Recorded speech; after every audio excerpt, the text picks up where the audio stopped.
Trust is a vital and critical component in every aspect of life. Without trust, almost everything would be compromised, if not outright destroyed. We need trust in relationships. We need trust in communication. We need trust in any given interaction. Trust is, as I said, a vital component. But which criteria define trust? How do we gauge whom to trust? How do you know whom to trust? Which traits and behaviors engender trust? Can these characteristics be acquired? Now, many of us have been hurt and justly wary of trusting another. We've been betrayed. Or sadly, may have even totally lost trust in others. Is it possible to rebuild healthy trust after betrayal? So that's what we're going to be discussing, a very critical component in life, but one, as usual, not spoken about enough and definitely not analyzed and probed. And we're going to dissect the anatomy of trust and trustworthiness and learn what it really means, how to cultivate it, how to make it, how to even train yourself to be more trusting and also to be more trustworthy. Because this is the key to any solid, healthy relationships where we have safe environments and enduring relationships. So that's the topic of this week's discussion. So where do we begin? Let's talk for a moment, as always, go back to the beginning. The purest form, the most pristine form of the human being is the newborn child. Like freshly fallen snow, a newborn child has not yet been jaded, has not yet been shaped and impacted by parental attitudes, by educational and school attitudes, by social pressures and peer pressure and all of life's ups and downs and disappointments and successes. So when you look at a child, we can get a picture of the closest approximation of what we are at our healthiest. So from a purely scientific point of view, the child is the best version, I'd say the perfect version, but the cleanest and healthiest version of who you are in its purest form before it's been shaped and directed and guided and in any ways, shaped is the right word, yeah. Okay. So look at children. Children we see are both trustworthy, meaning you can trust them, and they trust until they discover that their trust is disappointed. They're disappointed in the people they trust, or that trust is betrayed. But children naturally trust, which can get them into trouble as well. But if you're thinking of a perfect world, trust is a healthy thing, and children have no reason not to trust until they are hurt. And the same thing is children are trustworthy. We're not talking about whether they're reliable. Obviously, they're not mature yet, so they can make mistakes, and you can't just trust them to take care of things. But you can trust them to be sincere, that they don't lie on their own. They won't be duplicitous. And again, until they learn otherwise. So what you see from this is that the human being, each of us, is born both a trustworthy and a trusting person. It's because of life circumstances and life's experiences where that trust is stolen from us, or at least limited and compromised in us. And that's due, first and foremost, due to that trust being violated. So a child will give a parent the benefit of the doubt, and therefore, even if, let's say the child promised that tonight the parent is going to take the child out, and the parent doesn't show up, or even more subtle things, that type of reliability that children just rely on the validation and on the nurturing and on the security of having a parent around, and that parent does not appear, abandons them, or in some ways absentee. So once, twice, 3 times the child has resilience, but after a while, that child will start lowering their expectations and, yes, lowering their trust, because next time someone says to them, trust me, they say, well, you know what, and not necessarily in words, but their unconscious says, I trusted, and it wasn't necessarily, no one lived up to that trust. Now, in extreme cases, that trust really is deeply violated. In we'll call it more mild forms of it, the trust, it becomes wary. And there's many variations, one level to the next. Obviously, I'm not going to go through all of them. We're talking about the general picture, but you get the idea. So what happens as we lower our expectations and our trust is so-called not lived up to, promises are broken, the reliability and consistency is not there all the time, the security is taken away from us in some extent. So obviously, in direct proportion to that, the trust will be weakened and wane. That doesn't mean we still don't have within us, because we're born with it innately, that ability to trust, but we just don't allow ourselves to trust because we're afraid. We're afraid of being hurt. So we put up our defenses and we put up our armor and we build that armor. When we grow into adults, depending on how much trust we had in our lives and how much of it was compromised, that will directly impact how we deal with new people, whether it's in relationships, whether it's in personal, intimate, and romantic relationships, or whether it's in even relationships at work and so on. There'll be in direct proportion to how much that trust was violated, will be the wariness that I'm mentioning, and even the fear and the resistance of really getting involved and always having a back door to escape from, because once we allow ourselves to be vulnerable and we trust, we can be hurt. For those that go the other extreme, that had healthy relationships and there was much to trust, they will find it much easier to go into a relationship because they have trust and they give the person the benefit of the doubt. Now, of course, every mature adult is going to always, hopefully, have some discretion, because just because you grew up in a trusting environment doesn't mean that every person you can trust. So you'll definitely weigh that. But it's much easier to trust because it hasn't been hurt. If it's been hurt, then everyone's guilty until proven innocent. And in extreme cases, people are continuously seen as not trustworthy, to the point that sometimes a person who's really been violated, been hurt, and abused in that regard will often create a situation where they'll test the other person to the point that they'll almost intentionally sabotage a relationship and say, you see, I couldn't trust you. That becomes unrealistic expectations and basically writing the script of what you expect to happen because it happened in the past, which is that ultimately there's no one to trust. And every person listening to this, every one of us fits somewhere into the spectrum from one end to the other. And the same thing is with that's trusting others. The same thing is being trustworthy. You can argue that they're directly linked to one another. The more trusting you are of another, meaning the more reason you are trusting, the more trustworthy you will also be, because it's reciprocal. However, if you don't trust others, obviously you yourself are not going to make yourself available to be trusted. You'll be evasive, you won't show up. Sometimes you'll just get out of a relationship, you'll end relationships, commitment will be an issue. Is it always the case? Can a person be not trusting others and themselves be trustworthy? That's possible too, because sometimes we feel that we need to please and we need to really bend backwards, so we don't trust others, but we constantly make an effort that we should be trusted. So there again could be different scenarios. I'm not going to go analyze every particular scenario. I just wanted to thoroughly cover at least just in brief the different situations and different scenarios.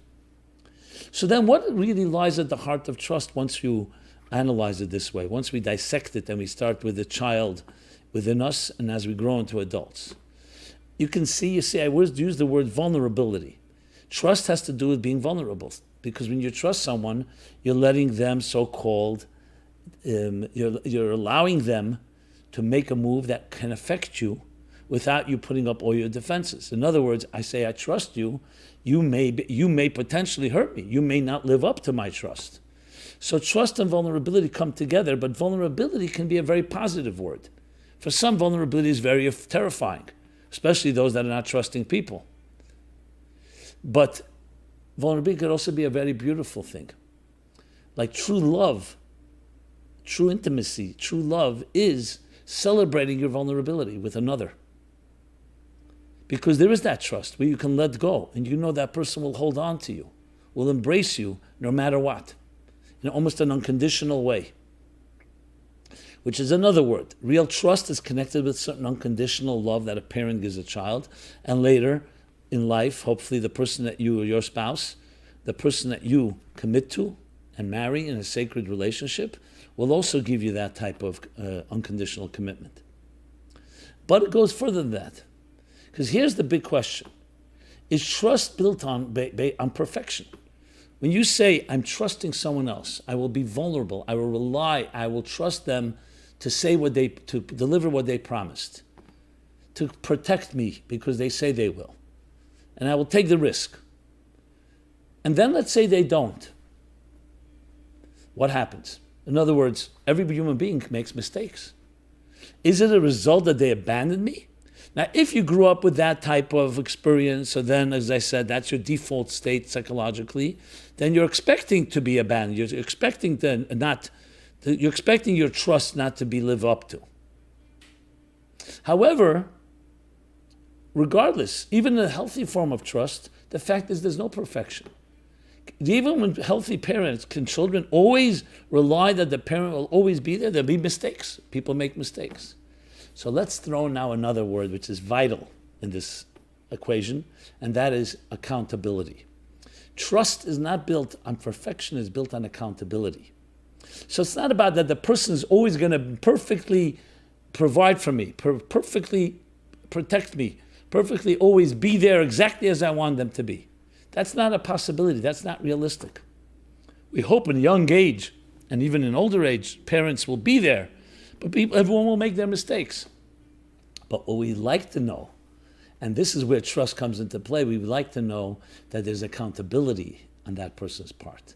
If, let's say, your parent promises you something, and let's say they deliver a certain type of security, and for whatever reason they cannot, and they come and apologize. Not that a parent has to necessarily apologize to a child, but apologize nevertheless, because I should have been there, and could have been, and then I wasn't. That accountability compensates for the imperfection of human beings. And that's a tremendous concept. Where they say to err is human, to forgive is divine. Why? Because when there's accountability, you can elicit another dimension in the relationship, because you say, you know what, that person is imperfect. And yes, they may have in some way not been there for me, which would give me good reason and cause not to have trust, but they were accountable. And that accountability compensates. That accountability allows for that nurturing environment that engenders trust. So trust, therefore, you can say is built on a few things. Number one, that yes, there's someone there for you, in a way, even when it's inconvenient, in a way that's consistent. But in addition to that, even if at times there may be a lapse, there's an accountability. And of course, not a repeat of the same mistake. So you see, when you add that into the picture, it makes a real relationship very, very doable and possible. Because it's not about perfection. Perfection is unrealistic. Perfection is usually expected by people who've really been hurt, and they think the only way I will ever trust if the person is going to be perfect, will never lapse, will never disappoint me. That's not a possibility. But accountability can be expected, and that's what creates the environment for trust, because there's accountability. Let's just use examples in nature. In nature, when you have, for example, just simply, you plant a seed in a garden, an apple seed, a flower seed, whatever it may be.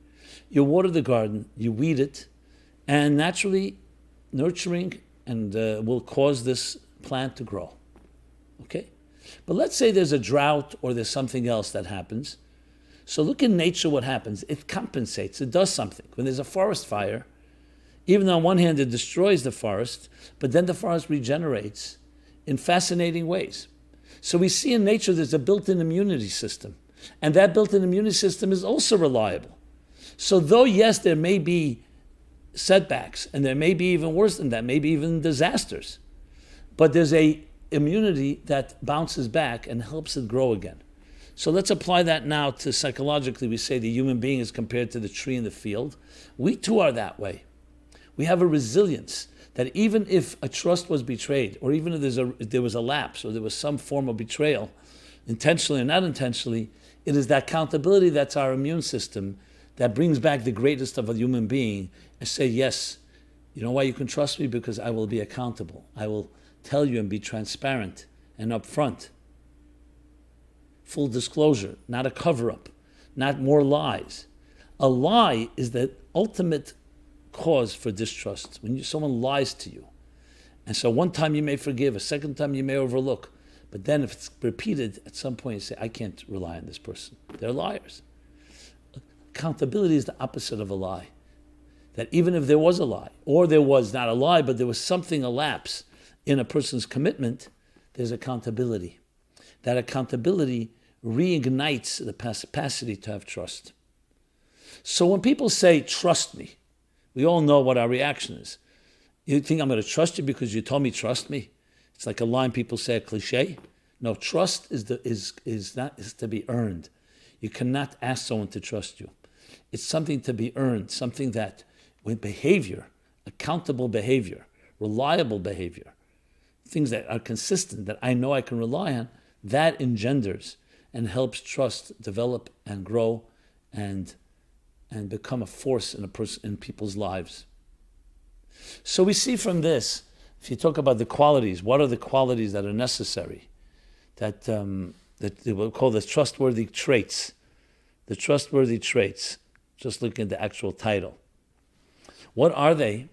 So number one, they are consistency, reliability, knowing that you're there for the person, even when it's inconvenient. That definitely adds to it. It's not just you're there, but even when it's inconvenient, when a parent will stay up late at night because the child is not well, they may not go to work, and you see clearly they pay a price. The second thing is that accountability. Well, I would say three things: the consistency, reliability, even when it's inconvenient, and accountability. Those are the key traits in trust. Obviously, there are more elements to it. Kindness, showing that you are going out of the way to be empathetic, to be sensitive to another person. But it has to be consistent for it to become a trustworthy trait. So that defines what they are, the trustworthy traits. How to acquire them now? Let's go to acquire. Now remember, I said that trust is something we're born with. Both that we are trusting to others and that we are trustworthy. We're born with it. So you don't really acquire it. What you can do is reacquire it after it's been lost or in some way compromised. And we reacquire it by going back to an environment where you can test it slowly. For example, if a person actually has lost trust in others, and they themselves are also not that trustworthy at this point. So what's the solution? The solution is not cold turkey, because there are good reasons that you don't trust, because you have been hurt. You want to now know that you can trust. So the approach to take then is to slowly test the waters. I've talked about this a number of times, the concept of the cognitive life raft, which is an expression used when a person has been emotionally hurt, and therefore they've withdrawn and retreated emotionally, which means they don't make themselves available, even though they may put on a game or an act, but they're really not there. So how do you re-engage a person who's been hurt like that? And they've retreated, literally like a turtle within its shell, in the fetal position, where we curl back up and we don't really allow anyone to touch us, and we don't therefore touch anyone either. What do you do? So you can't just force a person to say, listen, let's force the head of the turtle out of the shell. There's a certain fear, either palpable fear or even not palpable. Maybe it's subtle. But there's a certain fear or resistance. So how do you do it? Slowly, slowly, your cognitive life raft is let your mind explore first. You meet somebody on a date. Let's talk about that type of relationship. But it could be in any situation. You talk. You test the water, so to speak. Not in an aggressive testing way, but just like getting to know somebody. And the mind is a lot more trustworthy than our emotions, because when our emotions are hurt, it's subjective. The mind can explore something even if it's not something you're going to relate to. You can read a book that you or be familiar or allow someone to pitch you an idea. As long as your emotions are not involved, there's much less fear, if at all. So that's the trick. Use the mind which can imagine, which can dream, which can step away from your emotional subjective experience and just let me explore. It's like sending a scout out there to check it out. No risks involved, because all you're doing is looking into it. So your mind allows you to go to places that your heart won't allow you to go if you've been hurt. So the mind goes, and right now it's not making any commitments. As the mind becomes more comfortable with a situation or with a person, then slowly, think of it like a child that's hiding under a table or hiding in a closet. The child is terrified, but it lets its mind peek out. And once it peeks out, and you feel that there's something here to work with, then slowly the child will also peek through, and the emotions themselves will also emerge slowly.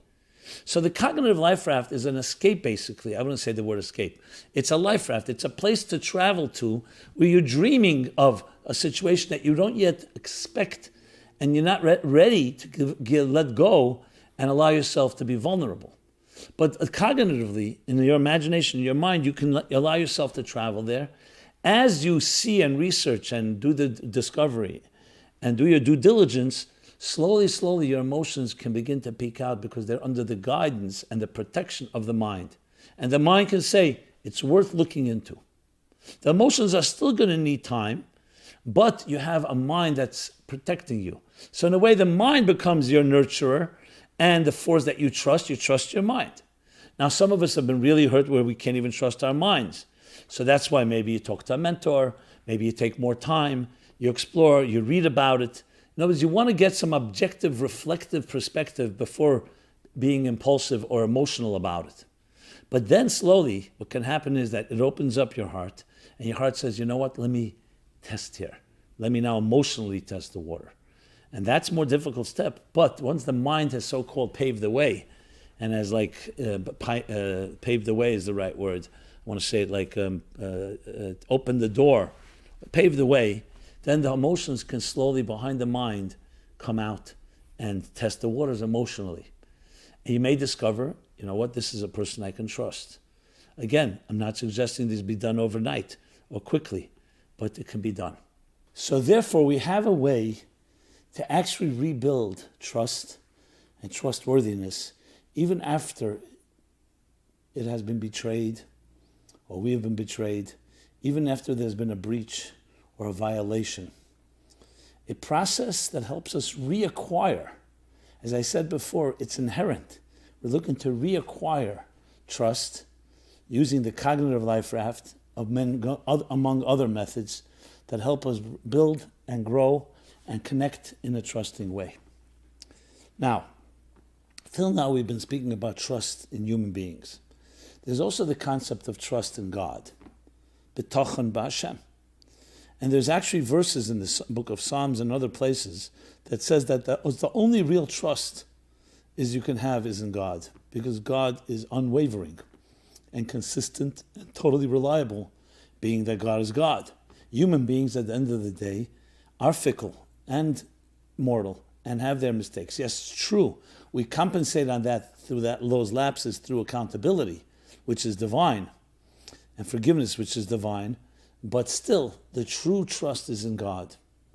That's why you have the expression that even after the Holocaust, where people have argued, how could you trust God anymore after what has happened? So many answer, how could I trust human beings after what has happened? I only have God now, because I know human beings have betrayed us. So when you're talking about trust in God, that of course is a whole nother level that adds the ability for us to build trust is by connecting to the God within us, the soul. Your soul is a piece of the divine and is completely reliable. No one can take it from you. No one can give it to you. It comes from a greater place. And that, on a deeper level, is actually from where we really have that inherent trust that I described before at birth. A inherent trust in others and inherent being trustworthy yourself. Because we have that part of us that's absolutely trustworthy, that part of the divine that is completely reliable, completely consistent, and completely accountable.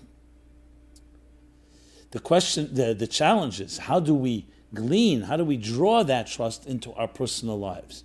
And the answer to that comes another ingredient in the characteristic, in the traits of trustworthiness, and that is humility. An arrogant person cannot be trusted. A person who's driven by self-interest, that is the driving force in their lives. They may be trustworthy for a certain short period of time under certain conditions because they benefit from it. But you can't really rely on them because what drives them is their interests, their self-interest, me. A humble person is not about me. As soon as you're not in the way, that's a trustworthy element. So the humility of a human being adds and allows trust to engender trust, because that becomes a container that channels the divine, the trust in the divine in a human being. When you see that humility, you see that the person is not thinking about themselves but about you, is sensitive, has empathy, cares. That humility is yet another trait in context of trust. Because humility, as I said, takes you out of yourself and allows you to become a more transcendent person. Which brings us to the ultimate beauty of trust. That trust creates environments and creates relationships where there is a symbiosis, where there's a harmony between different people. Because when everybody's self-contained and it's all about me, me, me, there's no cooperation unless there's an agenda, unless there's strings attached, unless I get something from it. But when there's humility and each one knows that my role is indispensable, so that creates a trust that they all trust each other. Think of everything in the universe is really built on that. That idea of everything working in harmony with each other. Our human body, the trillions of cells, the millions and thousands of systems all working with each other, each one knowing exactly their role, and each one giving when they need to give. And you think about it, there's a certain magic, there's a certain resonance when you see that type of teamwork, when you see that type of harmony, that type of synergy. Think of a symphony. Different musical instruments, different musicians, each one playing exactly when they need to play. They rely and trust that the other will pick up where they need to pick up. And that's critical in any successful venture. Whether it's doing a project, whether it's a business, an organization, a film, or as I said, a symphony.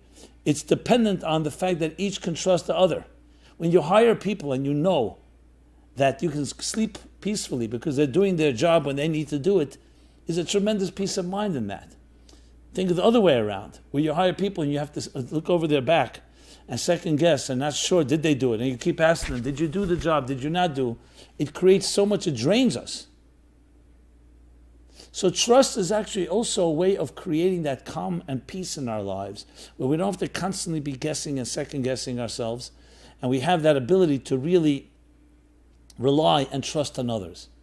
So that comes down to, as well, that bigger picture, the divine symphony, so to speak, of life, and how each of us contributes our unique, indispensable role. At the same time, we are dependent on the others, and that requires trust.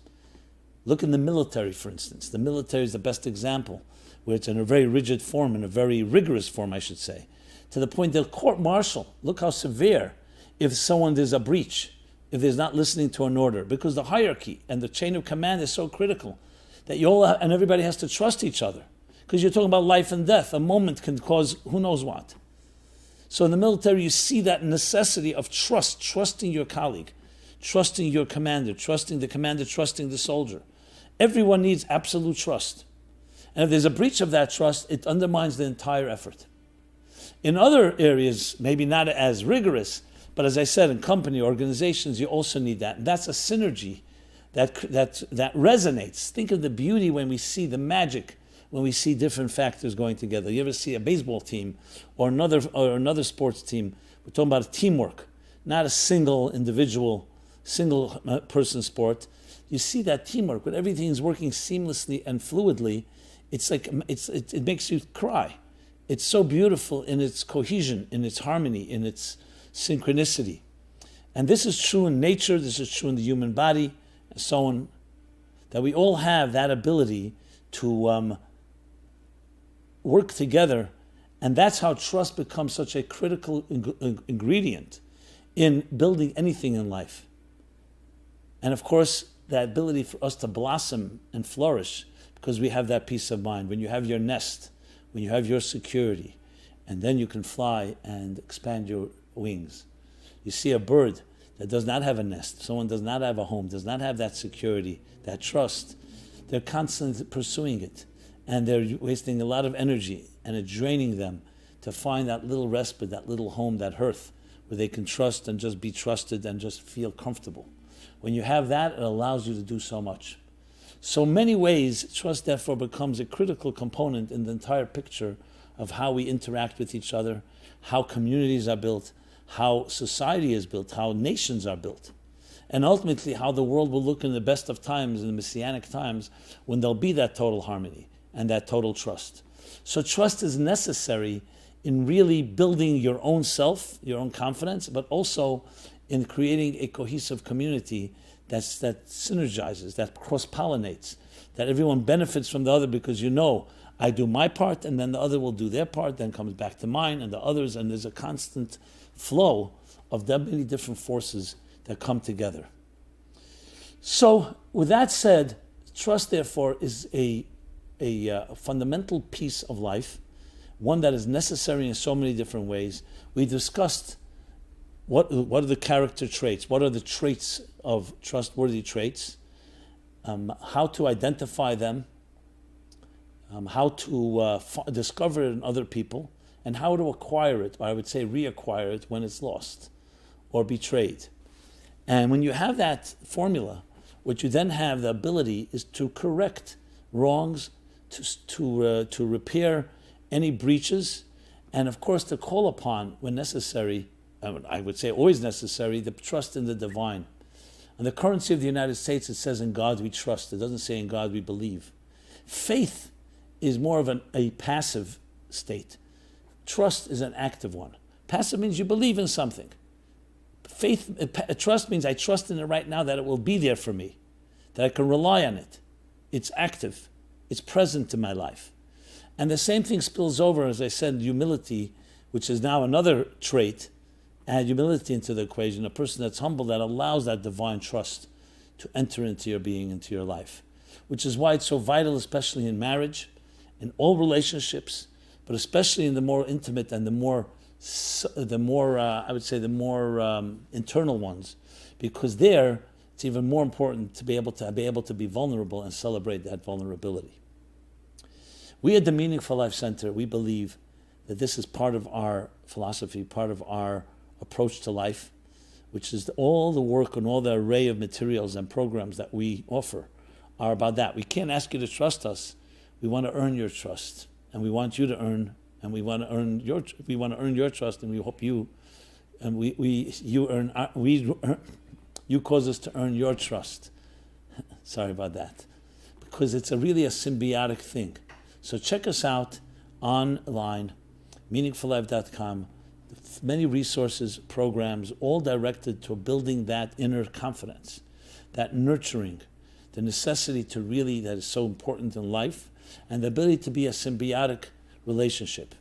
And we ask you, share these programs, comment on them, send us your critique, positive, negative, whatever it may be, because we all need each other to complement each other to really improve and grow. Because that is what life is all about. That each of us brings our indispensable contribution to the world. Each of us has something unique to contribute, which is indispensable, and that's why it's completely trustworthy. It comes from a higher place, from a divine place. It's not man-made. It's therefore completely trustworthy. And when you access that, you become trustworthy. And when you're able to see it in others, you start trusting them as well. So you can say finally, as a final ingredient, is seeing the divine in others is where you begin to be able to really engender and cultivate trust, because you're seeing not the human part. Even the human part, as I mentioned, lapses or others can be compensated for through accountability. But you see more than just a person that you're looking at. You're looking at something that was created by the divine, a divine creature that's part of your life. Yes, they may make mistakes, but if they're divine, they will also be accountable for them. And that's something you can learn to trust. Then it's not just human beings. How can I trust a human being when human beings are so easy to hurt us, especially when they get involved in their own self-interest? As I mentioned before, the opposite of humility is arrogance. And when you're self-consumed, self-interest, it's not something trustworthy. Now, in all times, this is important, but especially in our day and age, where so much of life has become devalued and depersonalized and commercialized. That's why there's such a yearning for things you can trust. We look around and everyone's telling, trust me, buy this, selling you everything. Most of it is not necessary for your inner inherent value. So in a world where things are commercialized, then you start thinking, do they really care about me, or they want my money, or they want my commitment or something of that nature? So in our world, even more important for us to connect on that soul level where trust is possible. On a commercial level, yes, you can trust it to some extent. They brand it and say you can trust our product, and it's been checked, and we have a certain longevity and customer satisfaction. That they say trust our brand.